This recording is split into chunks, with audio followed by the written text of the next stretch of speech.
Global centre of languages again.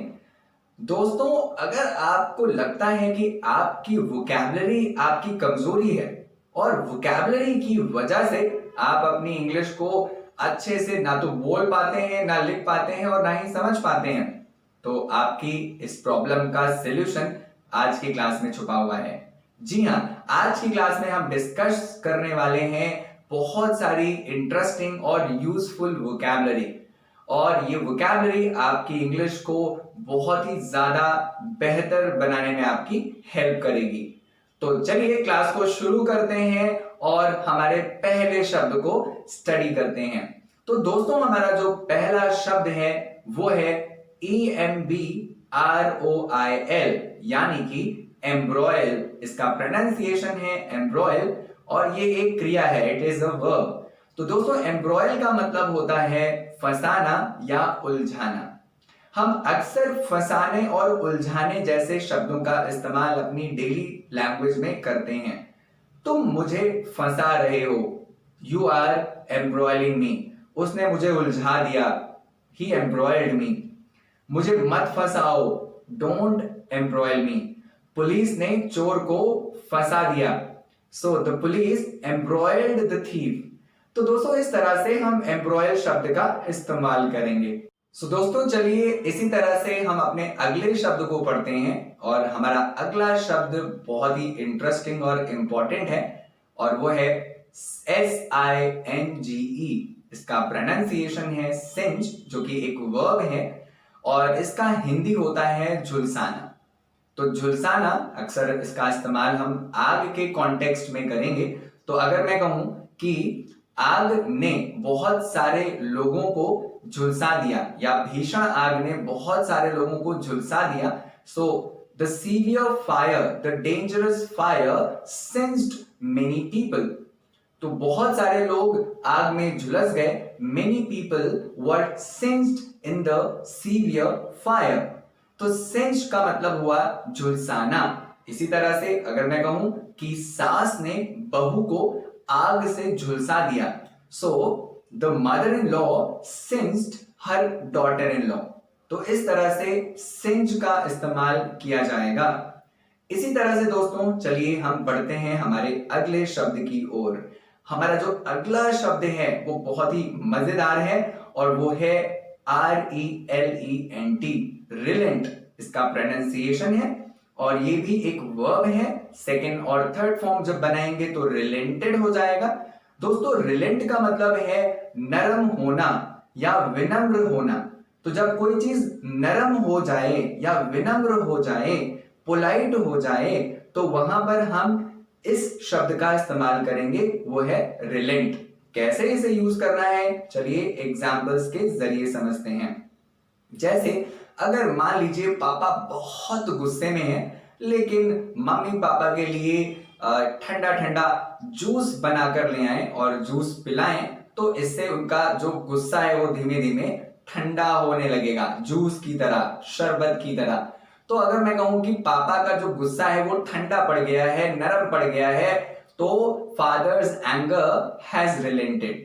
इसी तरह से गर्मी के मौसम में जो गर्म हवाएं होती हैं वो हमें बहुत परेशान करती हैं, लेकिन जैसे जैसे बारिश का मौसम आता है और हवाएं ठंडी ठंडी चलने लगती हैं, तो वो हवाएं जो हैं वो नरम होने लगती हैं, यानी कि विनम्र होने लगती हैं, जो हमें अच्छी लगती हैं। तो हम कह सकते हैं कि भाई जो हवाएं हैं वो नरम हो रही हैं।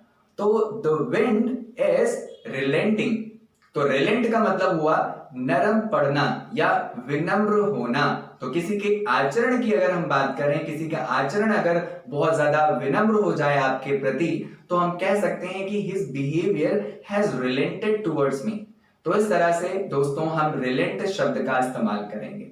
और इसी तरह से हमारा जो अगला शब्द है वो है TINKER।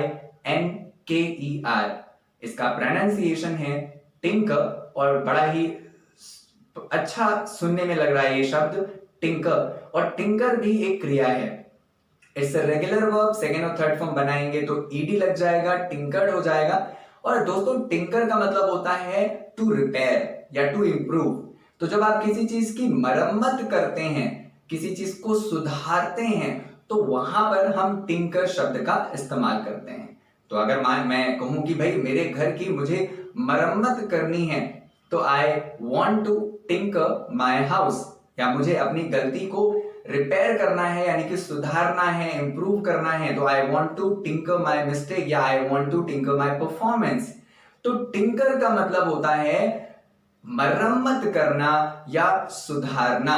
उम्मीद है कि ये वाला शब्द भी आपको समझ में आ गया होगा। तो दोस्तों इसी तरह से हमारा जो अगला शब्द है वो है SHRIVEL, प्रोनाउंसिएशन है श्रिवल। दोस्तों श्रिवल एक क्रिया है और इसका भी जब सेकेंड और थर्ड फॉर्म बनाएंगे तो इसमें ईडी लग जाएगा, श्रिवल्ड हो जाएगा। और श्रिवल का मतलब होता है सिकुड़ना। तो जब कोई चीज सिकुड़ जाए, जैसे अगर आपकी स्किन सिकुड़ जाती है, specially with the passage of time, हमारे समय के साथ साथ जब हमारी उम्र बढ़ती है तो हमारे जो शरीर की त्वचा होती है वो सिकुड़ जाती है, तो हम कह सकते हैं कि मेरी जो शरीर की स्किन है वो श्रिवल हो गई है। So the skin of my body has shrivelled. इसी तरह से घर में आप बेडशीट को अगर सिकोड़ देते हैं, आपकी बेडशीट सिकुड़ जाती है, तो यू कैन से कि भाई the bedsheet has got shrivelled. तो श्रिवल का मतलब हुआ सिकुड़ना या सिकोड़ देना। जब हम किसी चीज को सिकोड़ देते हैं, सिकुड़ जाती है कोई चीज, सो देयर वी यूज श्रिवल, ध्यान रखेंगे। हमारा जो अगला शब्द है वो है DETRITUS।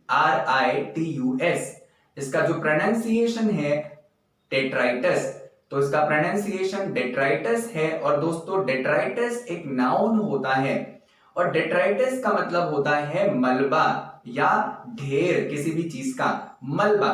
तो अगर मान लीजिए भूकंप आ जाता है या कोई भी प्राकृतिक आपदा आती है, इससे बहुत सारा नुकसान होता है हम लोगों को। तो अगर भूकंप ने बहुत सारी बिल्डिंगों को नष्ट कर दिया, तो नष्ट होने के बाद वो जो बिल्डिंग का टूटा फूटा जो हिस्सा है उसे हम मलबा कहते हैं या ढेर कहते हैं, अव्यवस्थित ढेर कहते हैं। तो उसे हम इंग्लिश में डेट्राइटस बोलेंगे दोस्तों। इसके ऐसे बहुत सारे सिमिलर वर्ड्स हैं जो आपको मिल जाएंगे। तो डेट्राइटस का मतलब हुआ मलबा या किसी भी चीज का अव्यवस्थित ढेर। ऐसे ही दोस्तों हमारा जो अगला शब्द है, चलिए उसे समझते हैं। और हमारा जो अगला शब्द है वो है EMULATE, प्रोनाउंसिएशन है एम्युलेट। दोस्तों एम्युलेट भी एक क्रिया है और एम्युलेट का मतलब होता है अनुकरण करना। जब किसी को आप फॉलो करते हैं, किसी के जैसा आप बनना चाहते हैं, तो आप उसको एम्युलेट कर रहे होते हैं। तो अगर आप किसी को कॉपी कर रहे हैं, आप किसी के जैसा कुछ करना चाह रहे हैं, तो आप उसको एम्युलेट कर रहे हैं। तो एम्युलेट करना होता है कॉपी करना या किसी का अनुकरण करना। जैसे मैं अपने पिताजी के नक्शे कदम पर चलना चाहता हूं, मैं उन्हीं के जैसा बनना चाहता हूं, तो I want to emulate my father. Emulate का मतलब हुआ टू कॉपी, टू इमिटेट। तो जब आप किसी को कॉपी करते हैं, किसी की नकल करते हैं, तो वहां पर ये वर्ड आपके लिए बिल्कुल फिट बैठेगा। तो हमें अच्छी चीजों के लिए एम्युलेट करना चाहिए, यानी कि हमें अच्छी चीजों का अनुकरण करना चाहिए। इसी तरह से हमारा जो अगला शब्द है वो है PETULANT। इसका प्रोनाउंसिएशन है पेटुलेंट। तो दोस्तों पेटुलेंट इसका प्रोनाउंसिएशन है वो, ये एक विशेषण है और पेटुलेंट की हिंदी होती है चिड़चिड़ा। तो हम सभी कई बार बहुत चिड़चिड़े स्वभाव के हो जाते हैं। तो अगर मैं कहूं कि भाई पिताजी बहुत ही ज्यादा चिड़चिड़े हैं, बहुत जल्दी उनको गुस्सा आ जाता है, तो पापा इज पेटुलेंट या पापा हैज गॉन पेटुलेंट। तो पेटुलेंट इज एन एडजेक्टिव जिसका मतलब है चिड़चिड़ा। मुझे चिड़चिड़े लोग बिल्कुल भी पसंद नहीं हैं। तो I do not like petulant people या पेटुलेंट पर्सनैलिटीज। तो पेटुलेंट का मतलब हुआ चिड़चिड़ा, ध्यान रखेंगे। सो दोस्तों इसी तरह से हमारा जो अगला शब्द है वो है PLUCKY। इसका प्रोनाउंसिएशन है प्लकी। तो प्लकी एक विशेषण है और प्लकी की हिंदी होती है हिम्मती। तो ऐसा व्यक्ति जो बहुत हिम्मती हो, जो बहुत ज्यादा साहसी हो, उसके लिए हम प्लकी शब्द का इस्तेमाल करेंगे।